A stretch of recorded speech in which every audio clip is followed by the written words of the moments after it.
चलो लग फ़ोन तो तो बिस्मिल्लाहिर्रहमानिर्रहीम। मैं हूं डॉक्टर अरशद मलिक और आप मेरे साथ देख रहे हैं हमारी बांझपन के को समझने की सीरीज़ को। और अब हम इस सीरीज़ की 5वें हिस्से की जानिब चलते हैं, जिसमें हम आज डिस्कस करेंगे ओलिगोज़ोस्पर्मिया को। ये भी माफ़ कीजिएगा, ये भी बांझपन की कॉजेज़ में एक बहुत बड़ी कॉज़ है ओलिगोज़ोस्पर्मिया। ये उस कंडीशन में रिपोर्ट की जाती है जबकि हमारे सीमन में टोटल स्पर्म काउंट की जो तादाद है वो नॉर्मल से कम हो। तो ये इसको 3 कैटेगरीज़ में जो है वो डिवाइड किया गया है इलाज मुआवजे के हवाले से, समझने के हवाले से। एक है normal sperm count. Normal sperm count जो है वो अबव देन 60 जो है उसको मैं अपने हिसाब से समझता हूँ कि 60 से 150 मिलियन तक जो है एक नॉर्मल स्पर्म काउंट होता है। और अगर हम उसको ओलिगोज़ोस्पर्मिया को कहें तो उसमें जो मॉडरेट ओलिगोज़ोस्पर्मिया है यानी मामूली सा, जिसको हम ये मर्ज़ कह सकते हैं, अगर किसी को मामूली सा ओलिगोज़ोस्पर्मिया है तो उसके स्पर्म काउंट जो है वो 25 से 35 मिलियन तक होंगे। इसी तरह अगर मीडियम ओलिगोज़ोस्पर्मिया है तो वहाँ तादाद जो है वो 20 से 25 मिलियन तक जो है वो रिपोर्ट की जाती है।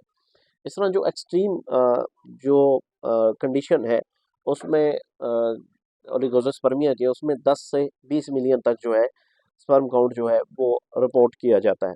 इसके अलावा एक इंतहाई एक्सट्रीम कंडीशन भी होती है जिसमें 2 मिलियन, 3 मिलियन, 5 मिलियन या इतना ही स्पर्म काउंट होता है जो नियर टू ज़ीरो होता है, उसे क्रिप्टोज़ोस्पर्मिया रिपोर्ट किया जाता है। इसकी काज़ज़ की तरफ हम जब देखते हैं तो सबसे बड़ा मसला जो है हमें पस सेल्स का नज़र आता है। पस सेल्स की मौजूदगी की वजह से जो नॉर्मल स्पर्म काउंट है उसके जो तादाद है उनमें रेगुलर जो है वो डाउनफॉल आता रहता है। पस सेल्स की वजह से जो है नॉर्मल स्पर्म्स की जो है वो डेथ होती रहती है, उनकी मौत वाक़या होती रहती है और दिन-ब-दिन उनकी तादाद में जो है वो कमी होती रहती है।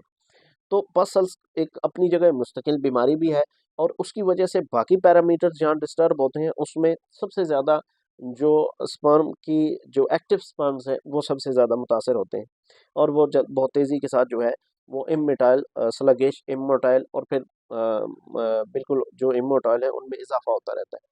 तो पस सेल्स का ट्रीट करना टाइमली जो है वो बहुत ज़रूरी है। इसके अलावा जब हम एक और कॉज की तरफ देते हैं तो वो है जो सीमन वॉल्यूम है, अगर वो भी नॉर्मल से कम है तो जहाँ और पैरामीटर्स डिस्टर्ब होते हैं वहाँ एक्टिव स्पर्म काउंट को भी जो है वो डिस्टर्ब करता है। ज़ाहिर है जब सीमन कम होगी तो उसके तमाम पैरामीटर्स ही डिस्टर्ब होंगे और सारे ही कम होंगे। उस कंडीशन में भी जो है ओलिगोज़ोस्पर्मिया जो है रिपोर्ट किया जाता है। अल्हम्दुलिल्लाह हमने 111 जो है इस ये सीरीज़ शुरू की है मेल इनफर्टिलिटी को समझने के लिए, मर्दाना बांझपन में आने वाले तमाम मामलात को समझने के लिए जो शुरू की है। उसमें आज हमारा 5वां टॉपिक था और अल्हम्दुलिल्लाह पेशेंट्स को परेशान होने की ज़रूरत नहीं, इसका बेहतरीन इलाज मेडिसिन में मौजूद है। एक्टिवनेस को बढ़ाया जा सकता है, टोटल काउंट को बढ़ाया जा सकता है और सेल्स को कम किया जाता हो सकता है। ये मेडिसिन बहुत अच्छी मेडिसिन्स हमारे पास इन तमाम मामलात के लिए जो है वो अवेलेबल है और जिन अब आपको भी अ, बांझपन से रिलेटेड या ओलिगोज़ोस्पर्मिया का मसला है, तो वो बिला झिझक हमसे राब्ता कर सकते हैं और हम उनसे अपना ट्रीटमेंट ले सकते हैं और बेहतरीन इलाज हमारे पास अल्हम्दुलिल्लाह अल्लाह के फज़ल व करम से इसका मौजूद है। Thank you very much.